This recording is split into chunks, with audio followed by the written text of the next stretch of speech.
ಶ್ರೀಮದ್ಭಗವದ್ಗೀತೆ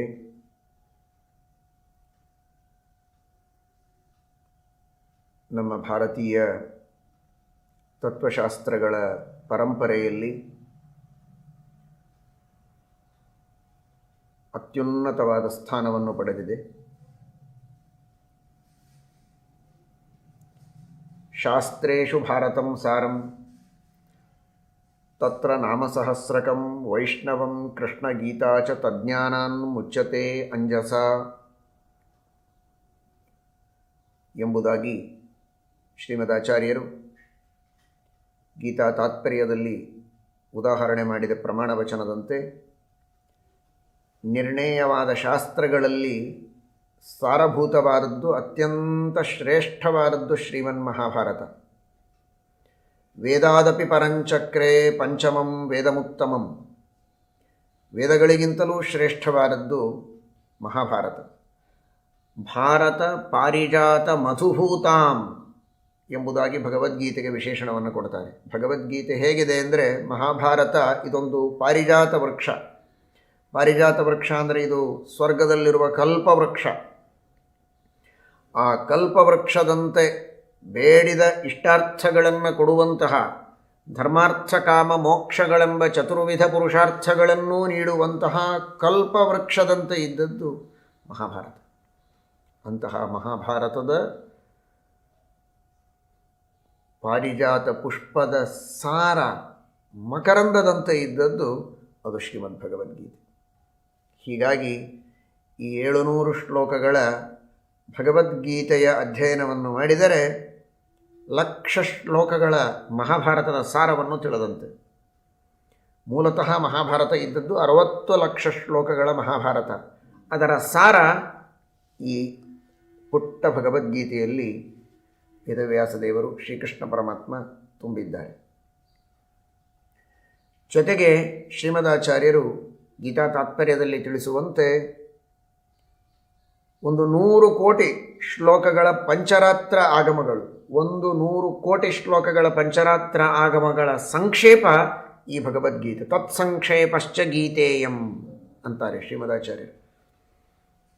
ಭಗವದ್ಗೀತೆಯ ಅಧ್ಯಯನವನ್ನು ಮಾಡಿದರೆ ಸಂಪೂರ್ಣ 100 ಕೋಟಿ ಶ್ಲೋಕಗಳ ಪಂಚರಾತ್ರಾಗಮದ ಬೃಹತ್ತಾದಂತಹ ಶಾಸ್ತ್ರದ ಅಧ್ಯಯನವನ್ನು ಮಾಡಿದಂತಹ ಫಲ ನಮಗೆ ಸಿಗತ್ತೆ. ಅದರ ಸಾರವನ್ನು ತಿಳಿದಂತೆ ಆಗತ್ತೆ. ಅಂತಹ ಭಗವದ್ಗೀತೆ. ಇಂತಹ ಭಗವದ್ಗೀತೆಗೆ ಶ್ರೀಮದಾನಂದ ತೀರ್ಥ ಭಗವತ್ಪಾದಾಚಾರ್ಯರು 2 ವ್ಯಾಖ್ಯಾನಗಳನ್ನು ರಚನೆ ಮಾಡಿದ್ದಾರೆ. ಗೀತಾ ತಾತ್ಪರ್ಯ ಭಾಷ್ಯಾಭ್ಯಾಂ ಆಭ್ಯಾಂ ವಿಶ್ವಂ ಪ್ರಕಾಶ್ಯತೆ ಗೋಗಣೈರಪ್ರತೀಕಾರೈ ಅರ್ಕೇಂದುಭ್ಯಾಮಿವಾಧಿಕಂ. ಸೂರ್ಯ ಚಂದ್ರರಂತೆ ಗೀತಾ ತಾತ್ಪರ್ಯ ಗೀತಾ ಭಾಷ್ಯಗಳೆಂಬ 2 ಗ್ರಂಥಗಳನ್ನು ರಚನೆ ಮಾಡಿಕೊಟ್ಟು ಆ ಗೀತೆಯ ಮರ್ಮವನ್ನು, ಅದರ ಸಾರವನ್ನು ನಮಗೆ ತಿಳಿಸಿಕೊಟ್ಟಿದ್ದಾರೆ ಮಹಾನುಭಾವರು ಶ್ರೀಮದಾನಂದ ತೀರ್ಥ ಭಗವತ್ಪಾದಾಚಾರ್ಯರು. ಆ ಗೀತಾ ತಾತ್ಪರ್ಯ ಗೀತಾ ಭಾಷ್ಯಗಳ ಮಾರ್ಗದರ್ಶನದಲ್ಲಿ ಗೀತಾ ಭಾಷ್ಯ ಗೀತಾ ತಾತ್ಪರ್ಯಗಳಿಗೆ ಶ್ರೀಮದ್ ಟೀಕಾಕೃತ್ಪಾದರ ವ್ಯಾಖ್ಯಾನಗಳಿವೆ. ಪ್ರಮೇಯ ದೀಪಿಕಾ, ನ್ಯಾಯದೀಪ, ಅದಕ್ಕೆ ಅನೇಕ ಮಹನೀಯರ ವ್ಯಾಖ್ಯಾನಗಳಿವೆ, ಟಿಪ್ಪಣಿಗಳಿವೆ. ರಾಘವೇಂದ್ರ ಸ್ವಾಮಿಗಳವರು, ರಘುತ್ತಮ ತೀರ್ಥ ಶ್ರೀಪಾದಂಗಳವರು, ರಾಘವೇಂದ್ರ ಸ್ವಾಮಿಗಳವರು, ಸತ್ಯನಾಥ ತೀರ್ಥರೇ ಮೊದಲಾದವರ ಅನೇಕ ಮಹನೀಯರ, ತಾಮ್ರಪರ್ಣಿ ಆಚಾರ್ಯರು, ಶ್ರೀನಿವಾಸ ತೀರ್ಥರು, ಸುಮತೀಂದ್ರರು, ಹೀಗೆ ಅನೇಕ ಯತಿಗಳ ಜ್ಞಾನಿಗಳ ವ್ಯಾಖ್ಯಾನಗಳಿವೆ. ಅವುಗಳೆಲ್ಲವುಗಳ ಸಹಾಯದಿಂದ ಟೀಕೆಯನ್ನು ತಿಳಿದುಕೊಂಡು, ಟೀಕೆಯ ಮೂಲಕ ಭಾಷ್ಯವನ್ನು ಅರ್ಥ ಮಾಡಿಕೊಂಡು, ಭಾಷ್ಯದಿಂದ ನಾವು ಭಗವದ್ಗೀತೆಯ ಸಾರವನ್ನು ತಿಳಿಯುವ ಪ್ರಯತ್ನವನ್ನು ಮಾಡಬೇಕು. ಶ್ರೀಕೃಷ್ಣ ಪರಮಾತ್ಮ ಭಗವದ್ಗೀತೆಯಲ್ಲಿ ಪ್ರಧಾನವಾಗಿ ತಿಳಿಸಿಕೊಟ್ಟದ್ದು ಮೊದಲು ಕರ್ಮಯೋಗ. ನಿಷ್ಕಾಮವಾದ ಕರ್ಮವನ್ನು ಮಾಡಬೇಕು. ತನ್ನ ವರ್ಣ ಹಾಗೂ ಆಶ್ರಮಗಳಿಗೆ ವಿಹಿತವಾದಂತಹ ಕರ್ಮಗಳನ್ನು ಯಾವುದೇ ಫಲಾಪೇಕ್ಷೆ ಇಲ್ಲದಂತೆ, ಕರ್ಮವನ್ನು ನಾನು ಮಾಡಿದೆ ಅನ್ನುವಂತಹ ಅಭಿಮಾನ ಇಲ್ಲದಂತೆ, ಅಹಂಕಾರ ಇಲ್ಲದಂತೆ, ಕೇವಲ ಭಗವತ್ ಪ್ರೀತಿಗಾಗಿ ಭಗವಂತನೇ ಒಳಗೆ ನಿಂತು ತಾನು ಮಾಡಿಸಿದ ಅನ್ನುವ ಅನುಸಂಧಾನದೊಂದಿಗೆ ಆ ಕರ್ಮಗಳನ್ನು ನಾವು ಮಾಡಿ ಪರಮಾತ್ಮನಿಗೆ ಸಮರ್ಪಣೆ ಮಾಡಬೇಕು. ಭಗವಂತ ಆ ಕರ್ಮಗಳಿಂದ ಪ್ರಸನ್ನನಾಗಿ ನಮಗೆ ಕೊಡಬೇಕಾದ ಫಲಗಳನ್ನು ಕೊಟ್ಟೇ ಕೊಡ್ತಾನೆ. ಈ ರೀತಿ ಕರ್ಮಗಳನ್ನೇ ಮಾಡದೇ ಇರುವುದಲ್ಲ, ಕರ್ಮಗಳನ್ನು ನಿಷ್ಕಾಮವಾಗಿ ಮಾಡಿ ಭಗವಂತನಿಗೆ ಅರ್ಪಣೆ ಮಾಡಬೇಕು.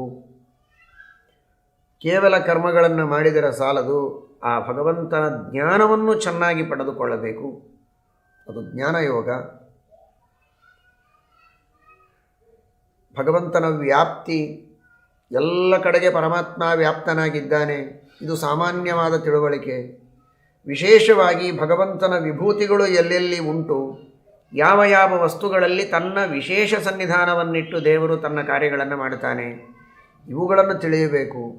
ಇಡೀ ಜಗತ್ತನ್ನೇ ವ್ಯಾಪಿಸಿದ ಆ ಭಗವಂತನ ವಿಶ್ವರೂಪ, ಎಲ್ಲ ದೇವತೆಗಳು, ಎಲ್ಲ ದೈತ್ಯರು, ಮಾನವರು, ದಾನವರು, ರಾಕ್ಷಸರು, ನಾಗಗಳು, ಯಕ್ಷರು, ಕಿನ್ನರರು, ಸಿದ್ಧರು, ಸಾಧ್ಯರು ಎಲ್ಲರೂ ಕೂಡ ಆ ಪರಮಾತ್ಮನನ್ನು ಆಶ್ರಯಿಸಿದ್ದಾರೆ. ದೇವರನ್ನು ಆಶ್ರಯಿಸದ ಯಾವ ವ್ಯಕ್ತಿಯೂ ಇಲ್ಲ, ಯಾವ ವಸ್ತುವೂ ಇಲ್ಲ. ಹೀಗೆ ಎಲ್ಲವೂ ಭಗವಂತನನ್ನು ಆಶ್ರಯಿಸಿಕೊಂಡಿದೆ. ಸರ್ವತ್ರ ವ್ಯಾಪ್ತನಾಗಿದ್ದಾನೆ, ಅನಂತ ದೇಶ ಕಾಲಗಳಲ್ಲಿ ವ್ಯಾಪಿಸಿದ್ದಾನೆ. ಎಲ್ಲ ಕಡೆಗೂ ಆ ಪರಮಾತ್ಮನ ಅನಂತ ರೂಪಗಳಿವೆ. ಅಂತಹ ಆ ಭಗವಂತನ ಅದ್ಭುತವಾದ ವಿಶ್ವರೂಪವನ್ನು ನಾವು ಚಿಂತನೆ ಮಾಡಬೇಕು. ಹೀಗೆಲ್ಲ ಆ ಭಗವಂತನ ಜ್ಞಾನವನ್ನು ತಿಳಿಸಿಕೊಟ್ಟಿದ್ದಾರೆ. ಇಡೀ ಜಗತ್ತು ಅವನ ಅಧೀನ. ಜಗತ್ತಿನಲ್ಲಿರುವ ಎಲ್ಲ ಚೇತನಾಚೇತನರು ಆ ಪರಮಾತ್ಮನ ವಶದಲ್ಲಿ ಕಾರ್ಯವನ್ನು ಮಾಡುತ್ತಾರೆ ಎಂಬುದಾಗಿ ಆ ಭಗವಂತನ ಮಹಿಮೆಯನ್ನು ನಾವು ಚೆನ್ನಾಗಿ ತಿಳಿಯಬೇಕು ಅಂತ ತಿಳಿಸಿಕೊಟ್ಟಿದ್ದಾರೆ. ಇಷ್ಟೆಲ್ಲ ತಿಳಿದ ಮೇಲೆ ಅಂತಹ ಪರಮಾತ್ಮನಲ್ಲಿ ನಾವು ಭಕ್ತಿಯನ್ನು ಮಾಡಬೇಕು ಅಂತ ಆ ಭಕ್ತಿಯೋಗವನ್ನು ಕೊನೆಯ ಷಟ್ಕದಲ್ಲಿ 6, 6, 6, 18 ಕರ್ಮ, ಜ್ಞಾನ ಹಾಗೂ ಭಕ್ತಿ. ಮಹಾತ್ಮ್ಯವನ್ನು ಚೆನ್ನಾಗಿ ತಿಳಿದಾಯಿತಲ್ವೋ, ಅಂತಹ ಮಹಾತ್ಮ್ಯವನ್ನು ತಿಳಿದು ಇಷ್ಟು ದೊಡ್ಡ ಭಗವಂತ ಇಷ್ಟು ಚಿಕ್ಕವನಾದ ನನ್ನ ಮೇಲೆ ಪ್ರೀತಿಯಿಂದ ನನ್ನನ್ನು ಕಾಪಾಡ್ತಾನೆ, ನನ್ನನ್ನು ಹುಟ್ಟಿಸಿದ್ದಾನೆ, ನನಗಾಗಿ ಎಲ್ಲವನ್ನೂ ಕೊಟ್ಟಿದ್ದಾನೆ ಎನ್ನುವ ಪ್ರೇಮವನ್ನು ಮಾಡುವುದುಂಟಲ್ಲ, ಇದೇ ಭಕ್ತಿ. ಸರ್ವಲೋಕ ಮಹೇಶ್ವರ ಅವನು, ಆದರೆ ಸುಹೃದಂ ಸರ್ವಭೂತಾನಾಂ, ಎಲ್ಲರ ಗೆಳೆಯನೂ ಹೌದು. ಸರ್ವೋತ್ತಮ, ಆದರೆ ಸರ್ವರಿಗೂ ಮಿತ್ರ. ಸರ್ವೋತ್ತಮ ಅನ್ನುವುದು ಅವನ ಮಹಿಮೆ. ಸರ್ವರಿಗೂ ಮಿತ್ರನಾದದ್ದರಿಂದ ಪ್ರತಿಯೊಬ್ಬ ವ್ಯಕ್ತಿಯೂ ಅವನಲ್ಲಿನ ಸ್ನೇಹವನ್ನು ಮಾಡಬೇಕಾದ ಅನಿವಾರ್ಯತೆ ಇದೆ. ಹೀಗಾಗಿ ಆ ಭಗವಂತ ಎಲ್ಲರ ಭಕ್ತಿಗೆ ಪಾತ್ರನಾಗ್ತಾನೆ. ಅಂತಹ ಪರಮಾತ್ಮನನ್ನು ಇಡೀ ಜಗತ್ತನ್ನು ಸೃಷ್ಟಿ ಮಾಡಿದ ದೊರೆ ನನ್ನ ಅಲ್ಪವಾದ ಪ್ರಾರ್ಥನೆಯನ್ನೂ ಮನ್ನಿಸಿ ನನ್ನ ಅಪೇಕ್ಷೆಗಳನ್ನೂ ಪೂರ್ಣ ಮಾಡುವ ಮಿತ್ರನಾಗಿ, ತಂದೆಯಾಗಿ, ತಾಯಿಯಾಗಿ, ಬಂಧು ಬಳಗ ಎಲ್ಲವೂ ಆಗಿ ನನ್ನೊಂದಿಗೆ ಭಗವಂತನಿದ್ದಾನೆ ಎಂಬುದಾಗಿ ತಿಳಿದು ಆ ಪರಮಾತ್ಮನಲ್ಲಿ ಪ್ರೀತಿಯನ್ನು, ಪ್ರೇಮವನ್ನು ಮಾಡಬೇಕು ಎಂಬುದಾಗಿ ತಿಳಿಸಿಕೊಟ್ಟಿದ್ದಾರೆ. 18ನೆಯ ಅಧ್ಯಾಯದಲ್ಲಿ ಶ್ರೀಕೃಷ್ಣ ಪರಮಾತ್ಮ ಅರ್ಜುನನಿಗೆ ಉಪದೇಶ ಮಾಡ್ತಾನೆ. ಅರ್ಜುನ,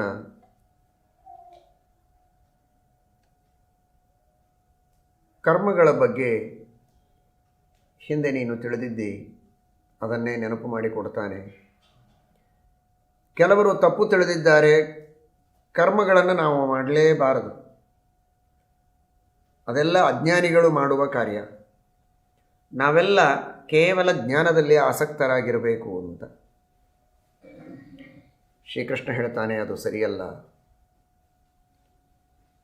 ಯಜ್ಞದಾನ ತಪಃ ಕರ್ಮ ನ ತ್ಯಾಜ್ಯಂ ಕಾರ್ಯಮೇವ ತತ್ ಯಜ್ಞೋ ದಾನಂ ತಪಶ್ಚೈವ ಪಾವನಾನಿ ಮನೀಷಿಣಾಂ. ಮಾಡಲೇಬೇಕು ಕರ್ಮಗಳನ್ನು. ಶಾಸ್ತ್ರಗಳಲ್ಲಿ ಕರ್ಮಗಳ ತ್ಯಾಗ ಮಾಡಬೇಕು ಅಂತ ಅಲ್ಲಲ್ಲಿ ಹೇಳಿದ್ದು ನಿಜ. ಏನದರ ಅರ್ಥ? ಕರ್ಮಗಳ ಫಲಾಪೇಕ್ಷೆಯನ್ನು ನಾವು ಮಾಡಬಾರದು ಅಂತ. ಕೆಲವು ಕರ್ಮಗಳುಂಟು ಶಾಸ್ತ್ರದಲ್ಲಿ ಹೇಳಿದ್ದು, ಫಲಾಪೇಕ್ಷೆ ಇದ್ದರೆ ಮಾತ್ರ ಮಾಡಿ, ಇಲ್ಲದಿದ್ದರೆ ಮಾಡಲೇಬೇಡಿ ಅಂತ. ಅಂತಹ ಕರ್ಮಗಳನ್ನು ಮಾಡಲೇಬೇಡಿ, ಬಿಟ್ಬಿಡಿ. ನಿಯತ ಕಾಮ್ಯ ಅಂತ ಅವುಗಳಿಗೆ ಹೆಸರು. ಕಾರೀರಿಯಾದಿ ಯಾಗಗಳು. ಮಳೆ ಆಗಬೇಕು, ವೃಷ್ಟಿಕಾಮ ಕಾರೀರ್ಯಾಯ ಜೇತ, ಮಳೆಯಾಗೋದಕ್ಕೋಸ್ಕರ ಕಾರೀರ್ಯಾಗವನ್ನು ಮಾಡಬೇಕು ಅಂತ. ಈ ತರಹದ ಯಾಗಗಳೇನು ಉಂಟೋ ನಿಯತವಾದ ಕಾಮ್ಯಕರ್ಮಗಳು ಅಂತ, ಅವುಗಳನ್ನು ಮಾಡಲೇಬೇಡಿ. ಯಾವ ಕರ್ಮಗಳು ವೈಕಲ್ಪಿಕ ಕಾಮ್ಯ ಅಂತ, ಕಾಮನೆ ಇದ್ದರೂ ಮಾಡಬಹುದು, ಕಾಮನೆ ಇಲ್ಲದೇನೆ ಕೇವಲ ವಿಷ್ಣು ಪ್ರೀತಿಗಾಗಿಯೂ ಮಾಡಬಹುದು. ಅಂತಹ ಕರ್ಮಗಳನ್ನು ಮಾಡಿ ಬಿಡಬೇಡಿ. ಆದರೆ ವಿಷ್ಣು ಪ್ರೀತಿಗಾಗಿ ಮಾಡಿ, ಕಾಮನೆಯಿಂದ ಮಾಡಬೇಡಿ. ಪರಮಾತ್ಮನ ಪ್ರೀತಿಯನ್ನು ಬಿಟ್ಟು ಇನ್ನಿತರ ಫಲಗಳ ಅಪೇಕ್ಷೆಯನ್ನು ಮಾಡಿ ಅಂತಹ ಕರ್ಮಗಳನ್ನು ನೀವು ಮಾಡುವುದು ಬೇಡ.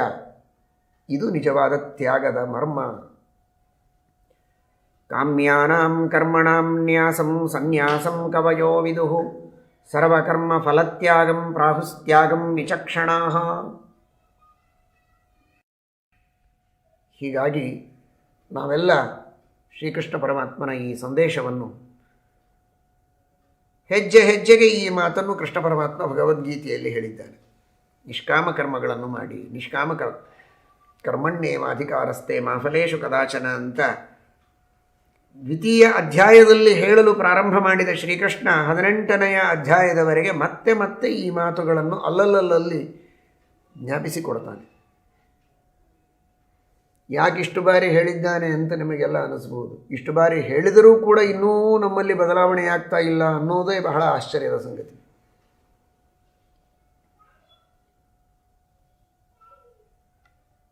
ಸರ್ವವನ್ನೂ ನಮಗೆ ನೀಡಿದಂತಹ ಸ್ವಾಮಿ, ನಾವು ಕೇಳದೆಯೇ ಎಲ್ಲವನ್ನೂ ಕೊಟ್ಟ ಸ್ವಾಮಿಗೆ ಯಾವ ಕಾಲಕ್ಕೆ ಏನನ್ನು ಕೊಟ್ಟು ನನ್ನನ್ನು ಅನುಗ್ರಹಿಸಬೇಕು ಅನ್ನುವುದು ಗೊತ್ತು. ಆ ಕಾಲಕ್ಕೆ ಅವುಗಳನ್ನು ನೀಡಿ ನಮ್ಮನ್ನು ಅನುಗ್ರಹಿಸ್ತಾನೆ ಆ ಪರಮಾತ್ಮ ಅನ್ನುವ ಪೂರ್ಣ ನಂಬಿಕೆಯಿಂದ, ಶ್ರದ್ಧೆಯಿಂದ ನಿಷ್ಕಾಮವಾದ ಕರ್ಮಗಳನ್ನು ಮಾಡಿ. ಅರ್ಥ ಮಾಡಿಕೊಳ್ಳಿ, ನಮ್ಮ ಬುದ್ಧಿ ಪರಮಾಣುವಿನಷ್ಟು. ನಮ್ಮ ಕಣ್ಣೆದರಿಗೆ ಕಾಣುವ ಸಮಸ್ಯೆಗಳು 4, 10 ಇರಬಹುದು. ಆದರೆ ನನ್ನ ಸಮಸ್ಯೆಗಳು ಎಷ್ಟಿದೆ ಅಂತ ನನಗೇ ಗೊತ್ತಿಲ್ಲದಂತೆ 100, 1000, ಲಕ್ಷ, ಕೋಟಿ ಇದೆ. ಆದರೆ ನನಗೆ ಅದು ಗೊತ್ತೇ ಇಲ್ಲ. ಆ ಸಮಸ್ಯೆಗಳ ಪರಿಹಾರಕ್ಕೆ ನಾನೇನು ದೇವರಿಗೆ ಮೊರೆ ಹೋಗಲು ಸಾಧ್ಯ ಇದೆ ಹೇಳಿ? ಗೊತ್ತೇ ಇಲ್ಲ ನನಗೆ ಆ ಸಮಸ್ಯೆಗಳು. ಏನೆಲ್ಲ ದೇಹದೊಳಗೆ ಏರುಪೇರುಗಳು ಮುಂದೆ ನನಗಾಗಲಿಕ್ಕುಂಟು ನನಗೇನು ಗೊತ್ತು? ಈಗ ನಾನು ಸುಖವಾಗಿದ್ದೇನೆ, ಜ್ವರ ಬಂತು, ಅಯ್ಯೋ ಜ್ವರ ಬಂತು ದೇವರೇ ಕಡಿಮೆಯಾಗುವ ಹಾಗೆ ಅನುಗ್ರಹ ಮಾಡು ಅಂತ ನಾನು ಕೇಳ್ಬೋದು. ಆದರೆ ಇನ್ನೇನೆಲ್ಲ ರೋಗಗಳು ದಾರಿ ಕಾಯ್ತಾ ಕುಳಿತಿವೆ, ಏನೇನು ಅಬ್ನಾರ್ಮಲ್ ಆದಂತಹ ಸ್ಥಿತಿಗಳು ನನ್ನ ದೇಹದೊಳಗೆ ಈಗಾಗಲೇ ಇವೆ. ಯಾವಾಗ ಅವುಗಳು ಹೊರಗೆ ಸಮಸ್ಯೆಯ ರೂಪದಲ್ಲಿ ಪ್ರಕಟವಾಗ್ತವೆ ಗೊತ್ತಿಲ್ಲ ನನಗೆ. ನಾನೇನು ಅದರ ಬಗ್ಗೆ ದೇವರಿಗೆ ಕೇಳೋದು? ಮಾನಸಿಕವಾಗಿ ಏನೆಲ್ಲ ಸಮಸ್ಯೆಗಳು ಬರುವುದಕ್ಕುಂಟು, ರಾಷ್ಟ್ರೀಯವಾಗಿ ಯಾವುದೆಲ್ಲ ಸಮಸ್ಯೆಗಳು ಉದ್ಭೂತವಾಗಲು ಸಾಧ್ಯತೆ ಇದೆ, ಏನು ನನಗೆ ಗೊತ್ತಿಲ್ಲ. ಹಾಗಾದರೆ ಅಲ್ಪ ಬುದ್ಧಿಯಾದ ನಾನು ನನ್ನ ಬುದ್ಧಿಯ ಮೇಲೆ ಬಹಳ ವಿಶ್ವಾಸ ಇಟ್ಟು ನನ್ನ ಬುದ್ಧಿಗೆ ಬಂದಂಥ ದೇವರಿಗೆ ಬೇಡುವುದಕ್ಕಿಂತಲೂ ಅನಂತ ಬುದ್ಧಿಯಾದಂತಹ ಪರಮ ಕರುಣಾಳುವಾದ ಪರಮಹಿತೈಷಿಯಾದ ಭಗವಂತನ ಆ ಅನಂತ ಬುದ್ಧಿಯ ಮೇಲೆ ವಿಶ್ವಾಸ ಇಟ್ಟು, ಅವನ ಅನಂತ ಕಾರುಣ್ಯದ ಮೇಲೆ ನಂಬಿಕೆ ಇಟ್ಟು, ಭಗವಂತ ಸರ್ವಜ್ಞನಾದ ನೀನು, ಕರುಣಾಮಯಿಯಾದ ನೀನು ನನ್ನ ಸಮಸ್ಯೆಗಳನ್ನು ತಿಳಿದು ಅವುಗಳಿಗೆ ನೀನೇ ಪರಿಹಾರವನ್ನು ಮಾಡು, ನನ್ನ ಅವಶ್ಯಕತೆ ಏನಿದೆ ಅದೆಲ್ಲ ನಿನಗೇ ಗೊತ್ತು, ಕರುಣಾಮಯನೂ ಆಗಿದ್ದೀಯ, ಗೊತ್ತಿದೆ ಅಂತ ಉದಾಸೀನ ಮಾಡುವವನಲ್ಲ, ಗೊತ್ತಿದ್ದು ಪರಿಹಾರ ಮಾಡುವ ಕಾರುಣ್ಯವೂ ನಿನಗುಂಟು, ನೀನು ರಕ್ಷಣೆ ಮಾಡಿಯೇ ಮಾಡ್ತೀಯ, ನಿನ್ನ ಪ್ರಸಾದ ಹೊಂದಿದ್ರೆ ಸಾಕು. ರಕ್ಷತೀತ್ತೇವ ವಿಶ್ವಾಸ, ಅವನು ರಕ್ಷಣೆ ಮಾಡುತ್ತಾನೆ ಎನ್ನುವ ವಿಶ್ವಾಸದೊಂದಿಗೆ ಅವನಲ್ಲಿ ನಾವು ಭಕ್ತಿಯನ್ನು ಮಾಡಿ ಅವನ ಪ್ರೀತಿ ಒಂದನ್ನೇ ಬಯಸಿ ನಾವು ಕರ್ಮಗಳನ್ನು ಮಾಡುವ ರೂಢಿಯನ್ನು ಇಟ್ಟುಕೊಳ್ಳಬೇಕು. ಇದೇ ಮೋಕ್ಷದ ದಾರಿ. ನಿಷ್ಕಾಮ ಕರ್ಮವನ್ನು ನಾವು ಮಾಡಿದರೆ ಆ ನಿಷ್ಕಾಮ ಕರ್ಮವೇ ನಮಗೆ ಅಪರೋಕ್ಷ ಜ್ಞಾನಕ್ಕೆ ಸಾಧನವಾಗುವುದು. ಸಕಾಮ ಕರ್ಮಗಳನ್ನು 100, 1000, ಲಕ್ಷ, ಕೋಟಿ ಮಾಡಿದರೂ ಯಾವ ಕಾಮನೆಯಿಂದ ಮಾಡಿರ್ತೇವೋ ಆ ಕಾಮನೆಗಳನ್ನು ಪೂರ್ಣ ಮಾಡುವುದಕ್ಕೆ ಮಾತ್ರ ಆ ಕರ್ಮಗಳು ಸೀಮಿತ. ಆಮೇಲೆ ಅಂತಹ ಕರ್ಮಗಳಿಂದ ಬಂದ ಪುಣ್ಯಗಳು ಅಳಿಸಿ ಹೋದವು, ಉಳಿಯಲಿಲ್ಲ. ಆದರೆ ನಿಷ್ಕಾಮ ಕರ್ಮದಿಂದ ಬಂದ ಪುಣ್ಯ ನಮಗೆ ಭಗವಂತನ ಸಾಕ್ಷಾತ್ಕಾರವಾಗುವಂತೆ ಮಾಡಿ, ಆ ಭಗವಂತನ ಸಾಕ್ಷಾತ್ಕಾರದಿಂದ ಅವನ ಪರಮಾನುಗ್ರಹವಾಗಿ ಅದರಿಂದ ಮೋಕ್ಷವಾಗುವಂತೆ ಮಾಡುತ್ತವೆ. ಮೋಕ್ಷದಲ್ಲಿಯೂ ಜ್ಞಾನೋತ್ತರದಲ್ಲಿಯೂ ನಾವು ನಿಷ್ಕಾಮ ಕರ್ಮ ಮಾಡಿದರೆ ಮೋಕ್ಷದಲ್ಲಿಯೂ ಆನಂದದ ಅಭಿವೃದ್ಧಿಯಾಗುವಂತೆ ಮಾಡುತ್ತವೆ. ಆ ನಿಷ್ಕಾಮ ಕರ್ಮಗಳು ಅನಂತ ಕಾಲದವರೆಗೆ ಆ ನಿಷ್ಕಾಮ ಕರ್ಮಗಳಿಂದ ಬಂದ ಫಲವನ್ನು, ಆನಂದದ ಅಭಿವೃದ್ಧಿಯನ್ನು ನಾವು ಅನುಭವಿಸ್ತಾ ಇರಬಹುದು, ಮೋಕ್ಷವನ್ನು ಅನುಭವಿಸ್ತಾ ಇರಬಹುದು. ಎಷ್ಟು ಅಂತರ ಇದೆ ನೋಡಿ. ಒಂದು ಕ್ಷಣದಲ್ಲಿ ಉಪಭೋಗ ಮಾಡಿ ಮುಗಿಸಿ ಆಚೆಗೆ ಎಸೆಯುವ ಕರ್ಮಗಳು ಸಕಾಮ ಕರ್ಮಗಳು, ಅನಂತ ಕಾಲದವರೆಗೂ ಅನುಭವಕ್ಕೆ ಬರುವ ಸುಖವನ್ನು ನೀಡುವ ಕರ್ಮಗಳು ನಿಷ್ಕಾಮ ಕರ್ಮಗಳು. ಇಷ್ಟಿದ್ದರೂ ಅಜ್ಞಾನಿಗಳು ಸಕಾಮ ಕರ್ಮಗಳನ್ನೇ ಮಾಡುತ್ತಾರೆ, ನಿಷ್ಕಾಮ ಕರ್ಮಗಳನ್ನು ಮಾಡೋದಿಲ್ಲ.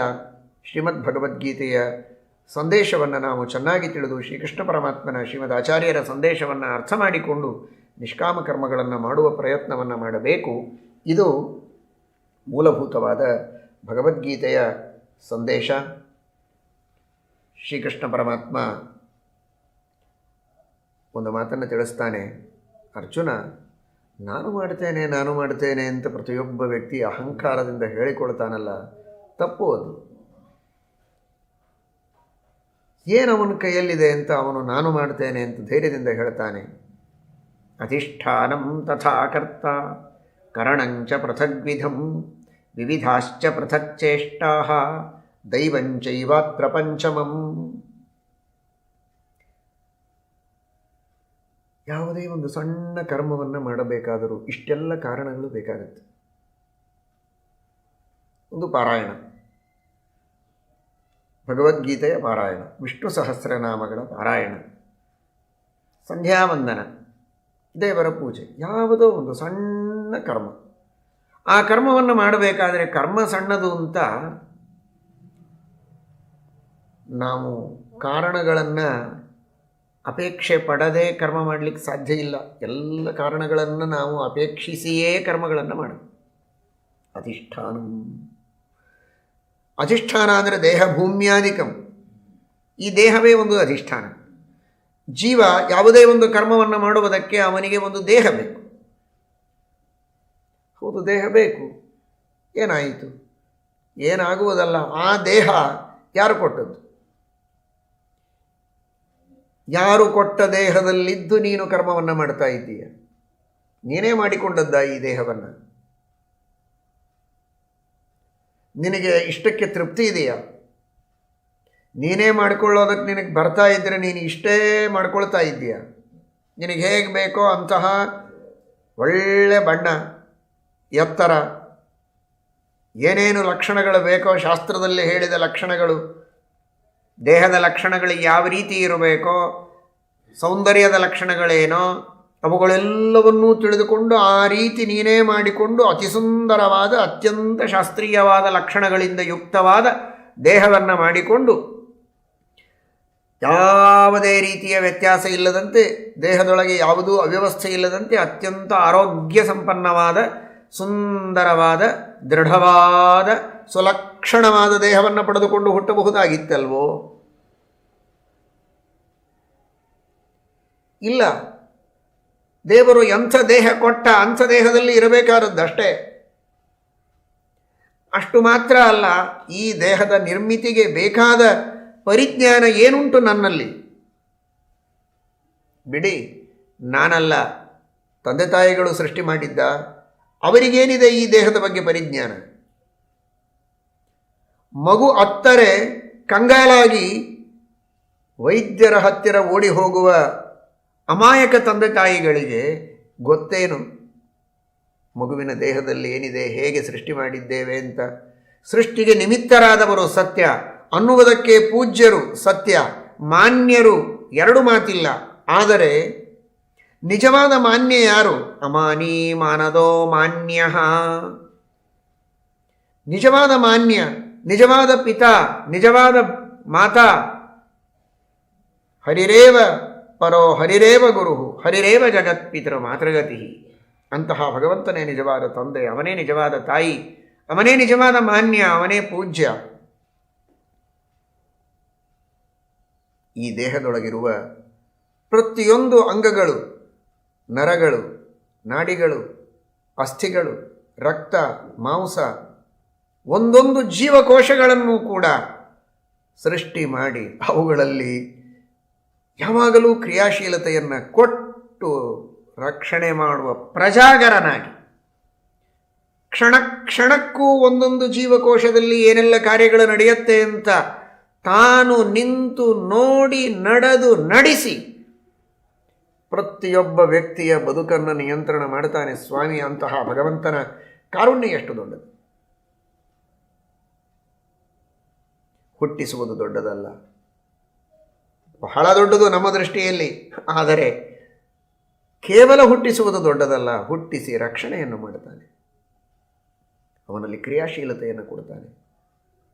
ಇಂತಹ ಆ ದೇಹವನ್ನು ಸೃಷ್ಟಿ ಮಾಡಿದ ಭಗವಂತನ ಅನುಗ್ರಹ ಇಲ್ಲದೆ, ಅವನು ಕೊಟ್ಟ ಈ ದೇಹ ಇಲ್ಲದೆ ನಾನೇನು ಮಾಡಬಲ್ಲೆ? ಹಾಗಾದರೆ ನಾನು ಮಾಡಿದೆ ಸ್ವತಂತ್ರವಾಗಿ ಅಂತ ಹೇಳುವುದರಲ್ಲಿ ಏನು ಅರ್ಥ ಇದೆ? ದೇಹ ಇದ್ದರೆ ತಾನೇ ನಾನೇನಾದರೂ ಮಾಡೋದು. ಆ ದೇಹ ಕೊಟ್ಟವ ದೇವರು ತಾನೇ ನನ್ನಿಂದ ಇದನ್ನು ಮಾಡಿಸಿದ ಹಾಗೆ ಆಯಿತು.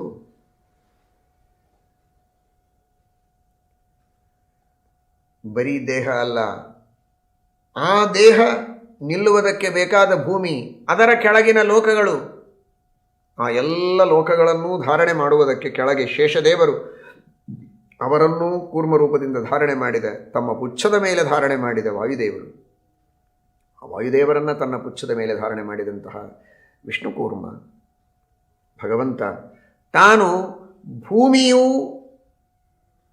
ನಮಗೆ ಸಿಗುವಂತೆ ಮಾಡಿದ, ದೇಹವನ್ನೂ ನಮಗೆ ಕೊಟ್ಟ, ನಾನಾ ರೀತಿಯ ಅಧಿಷ್ಠಾನಗಳನ್ನು ನಮಗೆ ಕೊಟ್ಟು ನಮ್ಮಿಂದ ಕಾರ್ಯ ಮಾಡಿಸ್ತಾನೆ. ಬರೀ ದೇಹ ಅಲ್ಲ, ಅಧಿಷ್ಠಾನಂ ತಥಾ ಕರ್ತ. ಕರ್ತ ಅಂದರೆ ಜೀವ, ಜೀವಸ್ವರೂಪವನ್ನು ನಿಯಮನ ಮಾಡ್ತಾನೆ ಪರಮಾತ್ಮ. ಅನಾದಿ ಕಾಲದಿಂದ ಈ ಜೀವನಲ್ಲಿ ಕರ್ತೃತ್ವ ಶಕ್ತಿಯನ್ನು ಕೊಟ್ಟಿದ್ದಾನೆ. ಅದೇ ಬಲಂ. ಬಲಮಾನಂದವೋಜಶ್ಚ ಸಹೋಜ್ಞಾನಂ ಅನಾಕುಲಂ ಸ್ವರೂಪಾಣ್ಯೇವ ಜೀವಸ್ಯ ವ್ಯಜ್ಯಂತೆ ಪರಮದ್ವಿಭೋ. ಆ ಬಲಂ, ಬಲಂ ಅಂದರೆ ಸಾಮರ್ಥ್ಯಂ, ಅದೇ ಕರ್ತೃತ್ವ ಅಂತ ದ್ವೈತದ್ಯುಮಣಿಕಾರರು ಹೇಳ್ತಾರೆ. ಬಲ ಅಂದರೆ ಅದೇ ಕರ್ತೃತ್ವ, ಅದೇ ಕರ್ತೃತ್ವ ಶಕ್ತಿ, ಸಾಮರ್ಥ್ಯ. ಅನಾದಿ ಕಾಲದಿಂದ ಜೀವನಿಗೆ ಕರ್ತೃತ್ವವನ್ನು ಕೊಟ್ಟಿದ್ದಾನೆ ಸ್ವರೂಪದಲ್ಲಿ. ಅದಕ್ಕಾಗಿ ಕರ್ತ ಅಂತ ಶಬ್ದ ಆಡಿದ್ದಾರೆ, ಜೀವ ಅಂತ ಆಡಿಲ್ಲ. ಅಧಿಷ್ಠಾನಂ ತಥಾ ಕರ್ತ. ಆ ಕರ್ತೃತ್ವವನ್ನು ಜೀವನಿಗೆ ನೀಡಿದ್ದಾರೆ, ಪರಮಾತ್ಮ ಕೊಟ್ಟಿದ್ದಾನೆ. ಮುಖ್ಯ ಕರ್ತ ಸಾಕ್ಷಾತ್ ಶ್ರೀಹರಿ. ಅವನಂತೂ ನಮ್ಮ ಅಧೀನ ಅಲ್ಲ, ಇಡೀ ಜಗತ್ತು ಅವನ ಅಧೀನ. ನನಗಿಂತಹ ಕೆಲಸ ಮಾಡಬೇಕಾಗಿದೆ, ಹೌದು, ಇದಕ್ಕೆಲ್ಲ ದೇವರ ಪ್ರೇರಣೆ. ದೇವರ ಪ್ರೇರಣೆ ತಾನೆ, ನಾನು ಮಾಡಿಸ್ತೇನೆ ಅಂತ ಹೇಳುವ ಗಂಡಸು ಯಾರಾದರೂ ಇದ್ದಾರಾ? ಹಾಗಾದರೆ ಕರ್ತ ಅನ್ನುವುದಕ್ಕೆ ವಿಷ್ಣು ಎಂಬ ಅರ್ಥವನ್ನು ಶ್ರೀಮದಾಚಾರ್ಯರು ಮಾಡುತ್ತಾರೆ, ಜೀವ ಅಂತೂ ಅರ್ಥ ಹೇಳ್ತಾರೆ. ಹಾಗಾದರೆ ಕರ್ತೃವಾದ ಜೀವ, ಕರ್ತೃವಾದ ವಿಷ್ಣು, ಇವರೆಲ್ಲ ನಾವು ಒಂದು ಕರ್ಮವನ್ನು ಮಾಡುವುದಕ್ಕೆ ಬೇಕು. ದೇಹ ನನ್ನ ಅಧೀನ ಅಲ್ಲ, ಜೀವಸ್ವರೂಪ ಹೇಗಿದೆ ಅಂತ ನನಗೆ ಗೊತ್ತಿಲ್ಲ, ನನ್ನ ಅಧೀನ ಏನು, ನನ್ನ ಜೀವಸ್ವರೂಪದೊಳಗೆ ಏನಿದೆ ಅಂತ ಇನ್ನೊಬ್ಬರು ಹೇಳಿದ್ದನ್ನು ಕೇಳಿ ತಿಳಿಯುವ ಪರಿಸ್ಥಿತಿ ನನಗಿದೆ. ಆಗಮವನ್ನು ನೋಡಿ ನಾನು ತಿಳಿಯಬೇಕು. ಬಲಮಾನಂದ ಓಜಶ್ಚ ಅಂತ ನನ್ನೊಳಗೇನಿದೆ ಅಂತ ನನಗೆ ಸರಿಯಾಗಿ ಗೊತ್ತಿಲ್ಲದ ಪರಿಸ್ಥಿತಿಯೊಳಗಿದ್ದ ನಾನು ನನ್ನನ್ನು ನಾನು ನಿಯಂತ್ರಿಸುವುದು ಹೇಗೆ? ಕರಣಂಚ ಪೃಥಗ್ವಿಧಂ. ಇಂದ್ರಿಯಗಳು ಬೇಕು, ಬಾಹ್ಯವಾದ ಅನೇಕ ಉಪಕರಣಗಳು ಬೇಕು, ಸೃವಾದಿಗಳು ಬೇಕು ಯಜ್ಞವನ್ನು ಮಾಡುವುದಕ್ಕೆ, ಪುಸ್ತಕಾದಿಗಳು ಬೇಕು ಪಾರಾಯಣಾದಿಗಳನ್ನು ಮಾಡುವುದಕ್ಕೆ, ತುಳಸಿ ಪುಷ್ಪ ಗಂಧ ಇತ್ಯಾದಿಗಳು ಬೇಕು ದೇವರ ಪೂಜೆಯನ್ನು ಮಾಡುವುದಕ್ಕೆ. ಇವುಗಳೆಲ್ಲವನ್ನು ಸೃಷ್ಟಿ ಮಾಡಿದವರು ಯಾರು? ಅದಕ್ಕೆ ಮೂಲ ಕಾರಣಗಳಾದ ಪಂಚಮಹಾಭೂತಗಳ ಸೃಷ್ಟಿ, ಅದಕ್ಕೆ ಮೂಲಭೂತವಾದ ಅಹಂಕಾರ ಮಹತ್ತತ್ವಗಳ ಸೃಷ್ಟಿ. ಒಂದು ಪುಷ್ಪವನ್ನು ದೇವರಿಗೆ ಭಕ್ತಿಯಿಂದ ಏರಿಸಬೇಕಾದರೆ ಅದರ ಹಿಂದೆ ಎಷ್ಟಿದೆ ನೋಡಿ. ದೊಡ್ಡ ಪ್ರಪಂಚ ಇದೆ. ಪುಷ್ಪ ಸುಮ್ಮನೆ ಬರಲಿಲ್ಲ, ಆ ಪುಷ್ಪದ ಹಿಂದೆ ಪ್ರಪಂಚ ಇದೆ. ಪುಷ್ಪವನ್ನು ನಮ್ಮ ಮುಂದಿಟ್ಟು ಹಿಂದೆ ನಗತಾ ನಿಲ್ಲುವ ದೇವ ಅವನು ಪುಷ್ಪಹಾಸ. ಆ ಪುಷ್ಪದ ಹಿಂದೆ ಗಿಡ ಇದೆ, ಬೀಜ ಇದೆ, ಮಣ್ಣಿದೆ, ಅದರ ಹಿಂದೆ ಅಹಂಕಾರ ತತ್ವ ಇದೆ, ಮಹತ್ತತ್ವ ಇದೆ, ಸತ್ವರಜಸ್ತಮೋ ಗುಣಗಳಿವೆ. ಹೀಗೆ ಪ್ರತಿಯೊಂದು ವಸ್ತುವು ಕೂಡ ಬಂದದ್ದು ಮೂಲಭೂತವಾದ ಪ್ರಕೃತಿ, ಮಹತ್ತತ್ವ, ಅಹಂಕಾರ ತತ್ವ, ಪಂಚಮಹಾಭೂತಗಳಿಂದ. ಅವುಗಳೆಲ್ಲವುಗಳ ಹಿನ್ನೆಲೆಯಿಂದ ಇವುಗಳನ್ನು ಸೃಷ್ಟಿ ಮಾಡಿಕೊಟ್ಟು ನಮಗೆ ಒದಗಿಸಿಕೊಟ್ಟಿದ್ದಾನೆ ಭಗವಂತ ಅಂತ ನಾನೊಂದು ದೇವರ ಪೂಜೆ ಮಾಡಲಿಕ್ಕಾಗತ್ತೆ, ಒಂದು ಯಜ್ಞ ಮಾಡಲಿಕ್ಕಾಗತ್ತೆ. ಹೀಗಿರುವಾಗ ನಾನು ಯಜ್ಞ ಮಾಡಿದೆ, ನಾನು ಪೂಜೆ ಮಾಡಿದೆ ಅಂತ ಯಾವ ಧೈರ್ಯದಿಂದ ಹೇಳೋದು? ಏನಿದೆ ಅಲ್ಲಿ ನನ್ನ ಸ್ವಾತಂತ್ರ್ಯ? ಅಧಿಷ್ಠಾನಂ ತಥಾ ಕರ್ತ ಕರಣಂಚ ಪೃಥಗ್ವಿಧಂ. ಇಂದ್ರಿಯಗಳು, ಒಳಗಿನ ಇಂದ್ರಿಯಾದಿಕರಣಗಳು, ಹೊರಗಿರುವ ಬೇರೆ ಉಪಕರಣಗಳು, ವಿವಿಧಾಶ್ಚ ಪೃಥಕ್ ಚೇಷ್ಟಾ, ನಾನಾ ವಿಧವಾದಂತಹ ಕ್ರಿಯೆಗಳು, ನಮ್ಮ ಹಸ್ತ ಪಾದಾದಿಗಳ ನಾನಾ ವಿಧವಾದ ಕ್ರಿಯೆಗಳು. ಒಂದೊಂದು ಕ್ರಿಯೆಗಳು ಕೂಡ ನನ್ನಲ್ಲಿ ನಡೆಯಬೇಕು ಅಂತಾದರೆ ಏನೆಲ್ಲ ನನ್ನ ಶರೀರದಲ್ಲಿ ಆಗಬೇಕಾಗತ್ತೆ ಅಂತ ನನಗೆ ಗೊತ್ತೇ ಇಲ್ಲ. ಅವುಗಳೆಲ್ಲವನ್ನು ಒಳಗಿದ್ದು ಮಾಡಿಸುವವ ಭಗವಂತ. ಎಲ್ಲದರ ಮೇಲೆ ದೈವಂಚೈವ ಅತ್ರ ಪಂಚಮಂ. ದೈವ, ಅದೃಷ್ಟ ಇರಬೇಕು. ಎಲ್ಲ ಸಾಧನ ಸಲಕರಣೆಗಳಿದೆ. ನಾನು ಮಾಡಬೇಕು ಅಂತ ಅಂದ್ಕೊಂಡ ಕಾರ್ಯವನ್ನು ನನಗೆ ಮಾಡಲಿಕ್ಕೆ ಆಗತ್ತೆ ಅಂತ ನಿಯಮ ಇಲ್ಲ. ಏನೋ ಆಗಿ ತಪ್ಪಿ ಹೋಗುತ್ತೆ. ಆ ಅದೃಷ್ಟ ಬೇಕು, ಪುಣ್ಯ ಬೇಕು, ದೈವ. ಅದು ನನಗೆ, ಅದರ ಹೆಸರೇ ಅದೃಷ್ಟ. ಕಾಣೋದೇ ಇಲ್ಲ, ಅದು ಕಾಣದ ಅದೃಷ್ಟ. ಆದರೆ ಎಲ್ಲವನ್ನೂ ನಿಯಂತ್ರಣ ಮಾಡುತ್ತೆ. ಅಂಥದನ್ನು ನಾನು ನಿಯಂತ್ರಣ ಮಾಡಿ ನನ್ನ ಕಾರ್ಯವನ್ನು ಮಾಡ್ಕೊಳ್ಳಿಕ್ಕೆ ನನಗಾಗತ್ತೋ? ಇವತ್ತು ಪೂಜೆ ಮಾಡಬೇಕು, ಅದೃಷ್ಟ ಬೇಕು. ಇಷ್ಟು ಅದೃಷ್ಟ ನಾನು ತಗೊಳ್ತೇನೆ, ಇದನ್ನು ಉಪಯೋಗಿಸಿ ಪೂಜೆ ಮಾಡ್ತೇನೆ ಅಂತ ಅನ್ನೋ ಹಾಗಿಲ್ಲ. ಪೂಜೆ ಮಾಡೋದಕ್ಕೆ ನಾನು ಪ್ರಯತ್ನ ಮಾಡಬೇಕು. ಆ ಅದೃಷ್ಟವನ್ನು ದೇವರು ಪ್ರಚೋದನೆ ಮಾಡಿ, ಆ ಅದೃಷ್ಟವನ್ನು ನಿಮಿತ್ತ ಮಾಡಿ ನನ್ನ ಪೂಜೆಯನ್ನು ಸಂಪನ್ನ ಮಾಡಬೇಕು. ಅದೃಷ್ಟ ಇರಲಿಲ್ಲ, ವಿಘ್ನ ಬರುತ್ತೆ, ಪೂಜೆ ಆಗುವುದಿಲ್ಲ, ಊಟ ಆಗುವುದಿಲ್ಲ, ಏನು ಅಂದ್ಕೊಂಡಿರ್ತೀರೋ ಆ ಕಾರ್ಯ ಆಗೋದಿಲ್ಲ. ಅಂತಹ ಅದೃಷ್ಟವನ್ನು ನಿಯಮನ ಮಾಡುವಂತಹ ಅದೃಷ್ಟ ಪ್ರೇರಕನಾದ ಪರಮಾತ್ಮನ ಅಧೀನವಾಗಿ ಅದೃಷ್ಟ ನಮಗೆ ಸಹಕಾರಿಯಾದರೆ ನಮ್ಮ ಕಾರ್ಯ ಯಶಸ್ವಿಯಾಗುತ್ತೆ. ಹೀಗಿರುವಾಗ ನಾನು ಸ್ವತಂತ್ರವಾಗಿ ಮಾಡ್ತೇನೆ ಅಂತ ಯಾವ ಧೈರ್ಯದಿಂದ ಹೇಳ್ತೀರಿ? ಅಧಿಷ್ಠಾನಂ ತಥಾ ಕರ್ತ ಕರಣಂಚ ಪೃಥಗ್ವಿಧಂ ವಿವಿಧಾಶ್ಚ ಪೃಥಕ್ಚೇಷ್ಟಾ ದೈವಂಚೈವಾತ್ರ ಪಂಚಮಂ. ಯಜ್ಞ, ಯಾಗ, ಪೂಜೆ ಅಂತ ಸತ್ಕರ್ಮಗಳನ್ನು ಒಂದೆರಡನ್ನು ಎಣಿಸಿ ಹೇಳಿದ್ದು. ಈ ಸತ್ಕರ್ಮಗಳಿಗೆ ಮಾತ್ರ ಅಂತ ತಿಳಿಯಬೇಡಿ. ಕಣ್ಣು ರೆಪ್ಪೆ ಬಡಿಯೋದಕ್ಕೆ ಇಷ್ಟೆಲ್ಲ ಬೇಕು.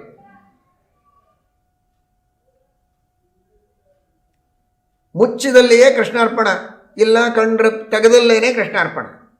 ರೆಪ್ಪೆ ಮುಚ್ಚಿ ತೆಗೆಯೋದರೊಳಗೆ ಇವನ ಅದೃಷ್ಟ ಎಲ್ಲಿ ಖಾಲಿ ಆಗತ್ತೋ ಅಲ್ಲಿಯೇ ಅವನ ಆಯುಷ್ಯ ಮುಗಿಯಿತು.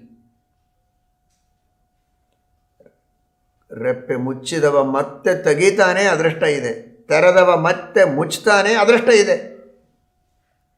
ಅಂದರೆ ತೆಗೆದು ಮುಚ್ಚಿ ಮಾಡ್ತಾ ಇದ್ದಾನೆ ಅಂದರೆ ಅದೃಷ್ಟ ಇದೆ ಅಂತ ಅರ್ಥ. ಇಲ್ಲ ಅಂದರೆ ಮುಚ್ಚೇ ಬಿಡ್ತಾನೆ.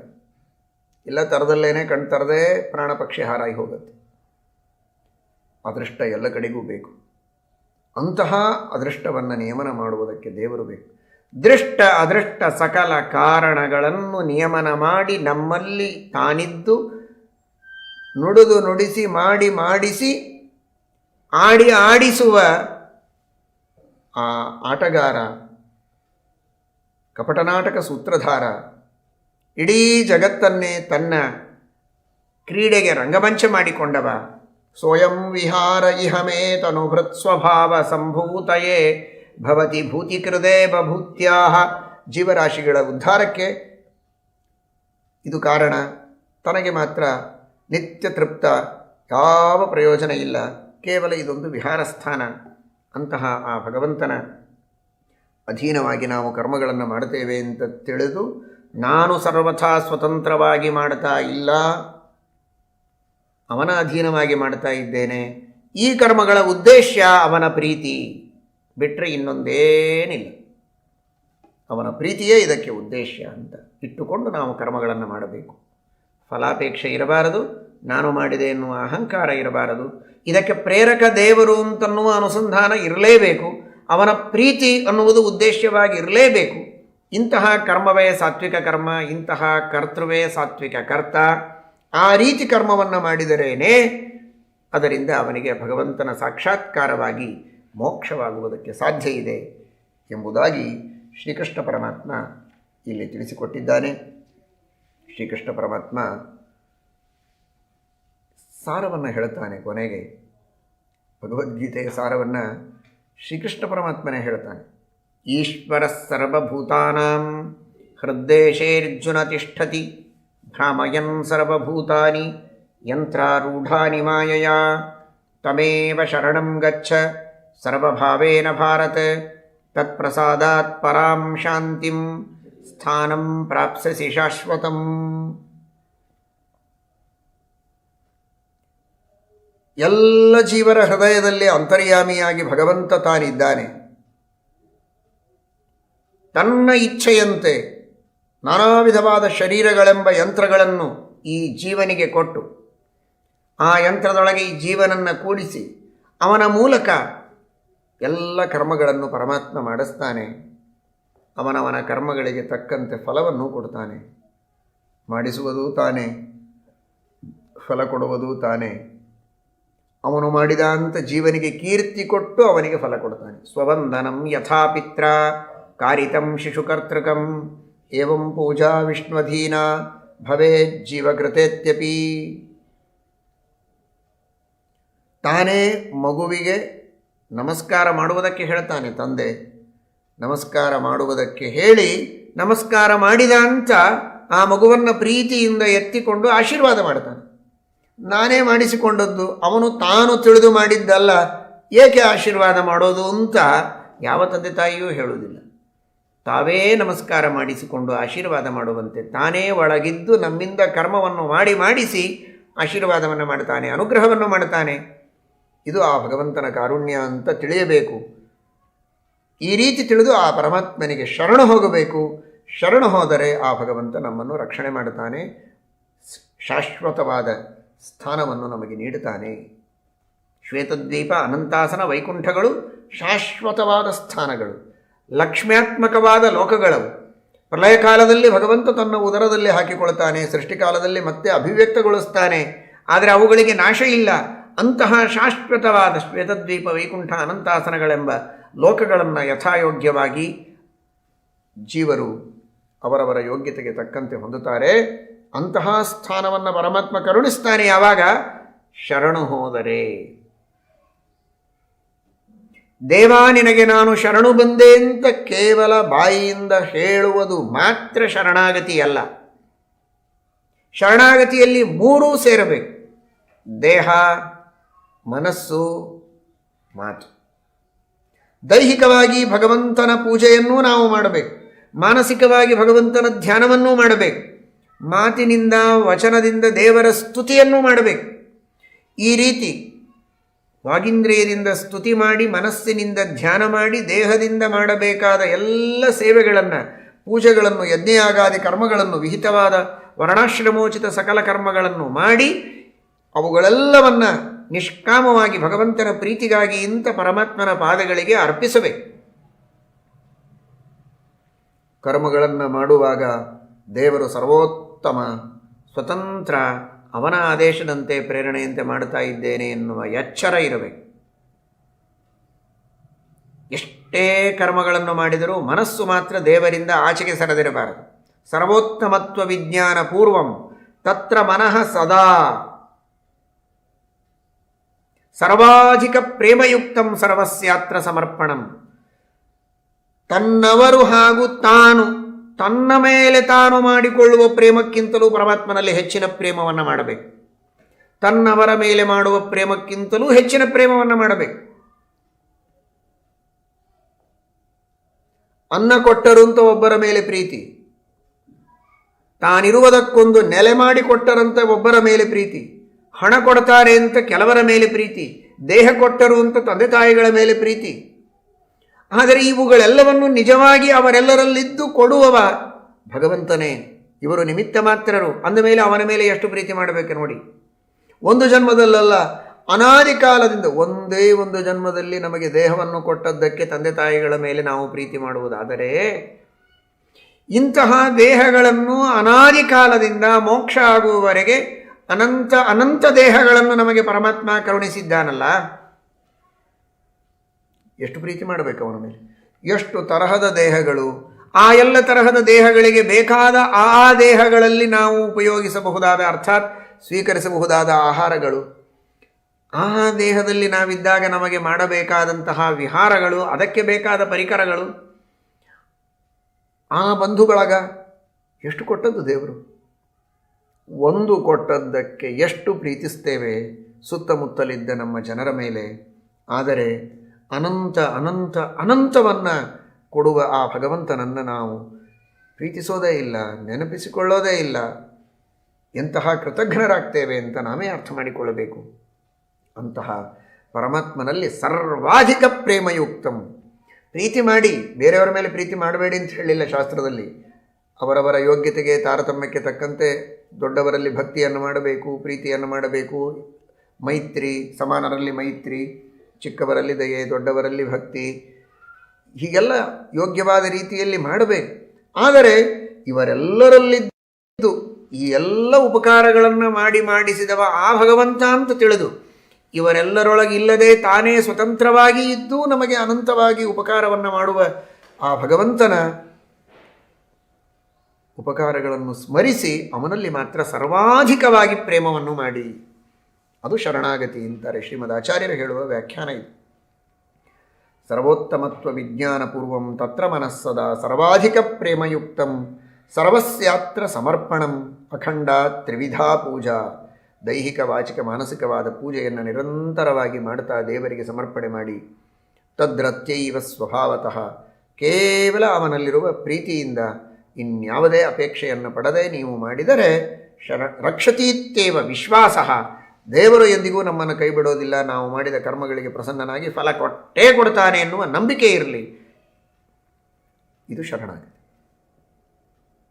ಹೀಗೆ ಸರ್ವದಾ ಭಗವಂತನಲ್ಲಿ ಮನಸ್ಸಿಟ್ಟು ಸರ್ವವನ್ನೂ ದೇವರಿಗೆ ಅರ್ಪಿಸಿ, ಸರ್ವದಾ ದೇವರು ನಮ್ಮನ್ನು ರಕ್ಷಣೆ ಮಾಡುತ್ತಾನೆ ಅಂತನ್ನುವ ವಿಶ್ವಾಸವನ್ನು ಇಟ್ಟುಕೊಳ್ಳುವುದೇ ಶರಣಾಗತಿ.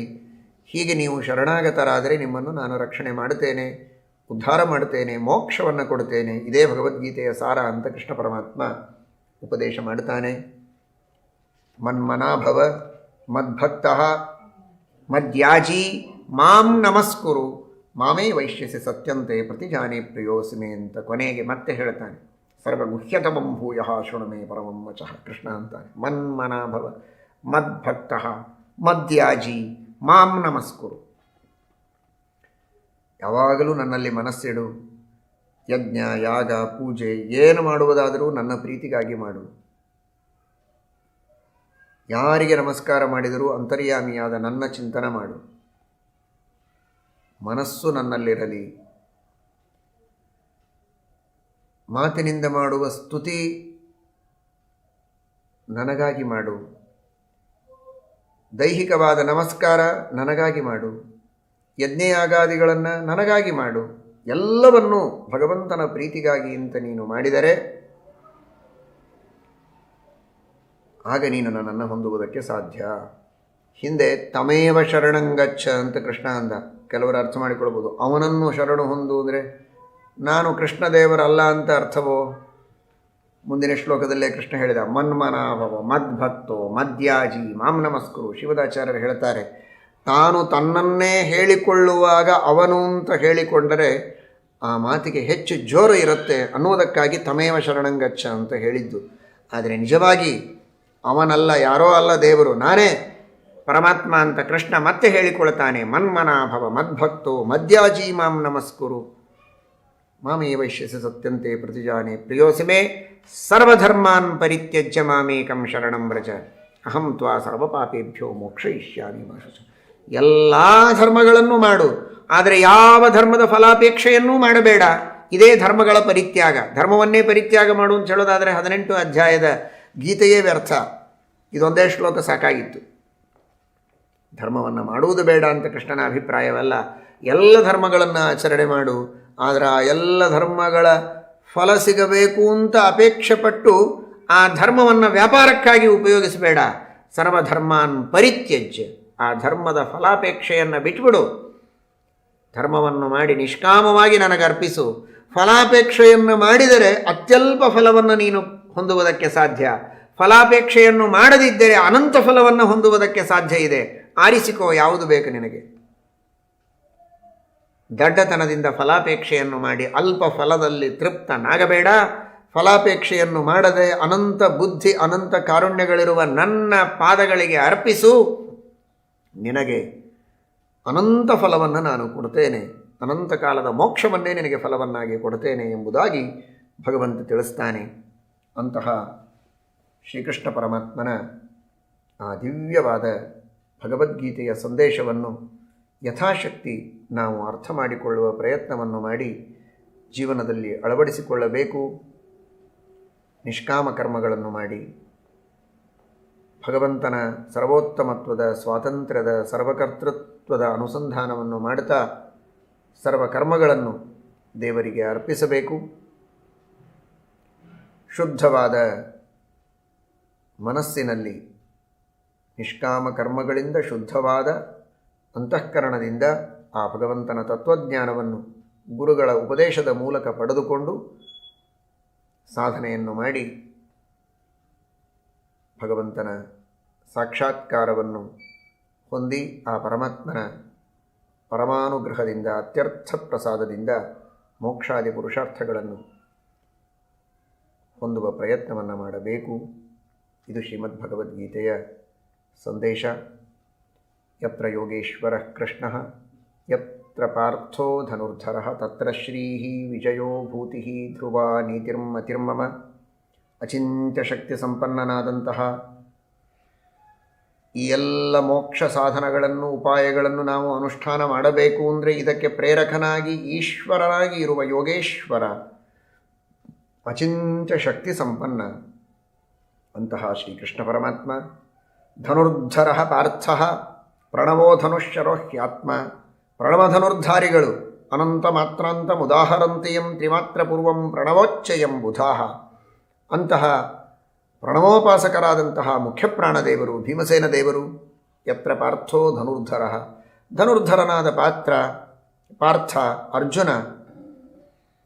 ಅಂತಹ ಭೀಮಸೇನ ದೇವರ ಅರ್ಜುನ ದೇವರ ಸನ್ನಿಧಾನ ಯಾವ ಕಡೆಗೆ ಇದೆ, ಶ್ರೀಕೃಷ್ಣ ಪರಮಾತ್ಮನ ಅನುಗ್ರಹ ಯಾವ ಪಕ್ಷದಲ್ಲಿದೆ, ತತ್ರ ಶ್ರೀ ವಿಜಯ ಭೂತಿ. ರಾಜ್ಯ ಲಕ್ಷ್ಮಿ, ವಿಜಯ ಸಂಪತ್ತು, ಭೂತಿ ಅಂದರೆ ಉತ್ತರೋತ್ತರ ಅಭಿವೃದ್ಧಿ. ವಿದ್ಯಾಧಿರಾಜ ತೀರ್ಥ ಶ್ರೀಪಾದಂಗಳವರು ಅರ್ಥ ಹೇಳ್ತಾರೆ, ಭೂತಿ ಉತ್ತರೋತ್ತರ ಅಭಿವೃದ್ಧಿ ಹಾಗೂ ಸಂಪತ್ತು. ರಾಘವೇಂದ್ರ ಸ್ವಾಮಿಗಳವರು ವ್ಯಾಖ್ಯಾನ ಮಾಡ್ತಾರೆ, ಅಂಥಲ್ಲಿ ಧ್ರುವ ನೀತಿ, ನ್ಯಾಯ ಅನ್ನುವುದು ಅತ್ಯಂತ ಸ್ಥಿರವಾಗಿ ಇರುತ್ತದೆ. ಈ ಧ್ರುವ ಎಂಬ ಶಬ್ದವನ್ನು ಎಲ್ಲ ಕಡೆಗೂ ಇಟ್ಕೊಳ್ಬೇಕು. ಸ್ಥಿರವಾದ ರಾಜ್ಯಲಕ್ಷ್ಮಿ, ಸ್ಥಿರವಾದ ಸಂಪತ್ತು, ಸ್ಥಿರವಾದ ಅಭಿವೃದ್ಧಿ, ಸ್ಥಿರವಾದ ನೀತಿ, ಸ್ಥಿರವಾದ ವಿಜಯ, ಇವುಗಳೆಲ್ಲವೂ ಶ್ರೀಕೃಷ್ಣನ, ಭೀಮಸೇನ ದೇವರ, ಅರ್ಜುನನ, ದೇವತೆಗಳ, ಗುರುಗಳ ಅನುಗ್ರಹ ಇರುವಂತಹ ಪಕ್ಷದಲ್ಲಿ ಇವುಗಳೆಲ್ಲ ಇರುತ್ತೆ ಅನ್ನುವುದು ನನ್ನ ಧ್ರುವಾಮತಿ. ಇದೇ ನನ್ನ ದೃಢವಾದ ನಿರ್ಧಾರ, ನಿಶ್ಚಯ ಅಂತ ಸಂಜಯ ಧೃತರಾಷ್ಟ್ರನಿಗೆ ಹೇಳ್ತಾನೆ. ವೇದವ್ಯಾಸ ದೇವರು ನನಗೆ ಕೊಟ್ಟ ದಿವ್ಯ ದೃಷ್ಟಿಯಿಂದ ಈ ಮಾತನ್ನು ನಾನು ಹೇಳ್ತಾ ಇದ್ದೇನೆ ಅಂತ ಧೃತರಾಷ್ಟ್ರನಿಗೆ ಸಂಜಯ ತಿಳಿಸ್ತಾನೆ. ಹೀಗಾಗಿ ಅಂದು ಶ್ರೀಕೃಷ್ಣ ಭೀಮಸೇನ ದೇವರು ಅರ್ಜುನ ಇರುವಂತಹ ಪಾಂಡವರ ಪಕ್ಷಕ್ಕೆ ವಿಜಯವಾದದ್ದು. ಎಲ್ಲಿ ಕೃಷ್ಣ ಪರಮಾತ್ಮನ, ಭೀಮಸೇನ ದೇವರ, ಅರ್ಜುನಾದಿ ದೇವತೆಗಳ ಸನ್ನಿಧಾನ ಇಲ್ಲ, ಅಂತಹ ಕೌರವರ ಪಕ್ಷಕ್ಕೆ ಪರಾಭವ ಆಯಿತು. ಹಾಗೆ ಇವತ್ತು ನಮ್ಮ ಜೀವನದಲ್ಲಿಯೂ ಕೂಡ ಶ್ರೀಕೃಷ್ಣ ಪರಮಾತ್ಮನ, ವಾಯುದೇವರ ಹಾಗೂ ಅರ್ಜುನನ, ಇಂದ್ರಾದಿ ದೇವತೆಗಳ, ಎಲ್ಲ ಮಹನೀಯರ, ಜ್ಞಾನಿಗಳ, ಗುರುಗಳ ಉಪದೇಶ, ಅವರ ಸಂದೇಶ, ಅವರ ಸಂದೇಶದಂತೆ, ಉಪದೇಶದಂತೆ ಜೀವನದಲ್ಲಿ ನಾವು ವರ್ತಿಸಿದರೆ ನಮ್ಮ ಪಕ್ಷದಲ್ಲಿ ಅವರ ಸನ್ನಿಧಾನ ಇದ್ದಂತೆ ನಮಗೆ ನಿಶ್ಚಿತವಾಗಿಯೂ ವಿಜಯವಾಗುತ್ತೆ. ಈ ಸಂಸಾರದಲ್ಲಿರುವ ದುಃಖಗಳನ್ನೆಲ್ಲ ದೂರ ಮಾಡಿಕೊಂಡು ನಾವು ಮೋಕ್ಷವನ್ನು ಹೊಂದಬಹುದು. ನಾವೇನಾದರೂ ಭಗವಂತನ, ವಾಯುದೇವರ, ಇಂದ್ರಾದಿ ದೇವತೆಗಳ, ಗುರುಗಳ ಆದೇಶವನ್ನು ಪರಿಪಾಲನೆ ಮಾಡದಿದ್ದರೆ ಅವರನ್ನು ನಮ್ಮ ಪಕ್ಷದಲ್ಲಿ ನಾವು ಇಟ್ಟುಕೊಳ್ಳದೇ ಇದ್ದರೆ ಕೌರವರಂತೆ ನಮಗೆ ಪರಾಭವ ಆಗಿ ನರಕಾದಿ ಅನರ್ಥಗಳಾದವು. ಅದಾಗಬಾರದು ಅಂತಾದರೆ ಯತ್ರ ಯೋಗೇಶ್ವರ ಕೃಷ್ಣ ಯತ್ರ ಪಾರ್ಥೋ ಧನುರ್ಧರ ತತ್ರ ಶ್ರೀರಿ ವಿಜಯೋಭೂತಿ ಧ್ರುವ ನೀತಿರ್ಮತಿರ್ಮಮ ಎಂಬುದಾಗಿ ಹೇಳಿದಂತೆ ಆ ಶ್ರೀಕೃಷ್ಣ ಪರಮಾತ್ಮನ ವಾಯುದೇವರ ಇಂದ್ರಾದಿ ದೇವತೆಗಳ ವಿಶೇಷ ಸನ್ನಿಧಾನ, ಅವರ ಉಪದೇಶವನ್ನು ಪರಿಪಾಲನೆ ಮಾಡುವ ಒಂದು ಅರ್ಹತೆ, ಯೋಗ್ಯತೆ, ಸದವಕಾಶ ನಮ್ಮೆಲ್ಲರಿಗೆ ಸಿಗುವ ಹಾಗೆ ಅವರೇ ಅನುಗ್ರಹ ಮಾಡಲಿ ಎಂಬುದಾಗಿ ಪ್ರಾರ್ಥನೆಯನ್ನು ಮಾಡೋಣ. ಈ ಸಂದೇಶವನ್ನು ಕೇಳಿದ ಎಲ್ಲ ಭಗವದ್ಭಕ್ತರಿಗೂ ಕೂಡ ಹರಿವಾಯುಗುರುಗಳ ಅನುಗ್ರಹವಾಗಲಿ ಎಂಬುದಾಗಿ ಪ್ರಾರ್ಥನೆಯನ್ನು ಮಾಡ್ತೇವೆ. ಹರಯೇ ನಮಃ. ಶ್ರೀಕೃಷ್ಣ ಅರ್ಪಣಮಸ್ತು.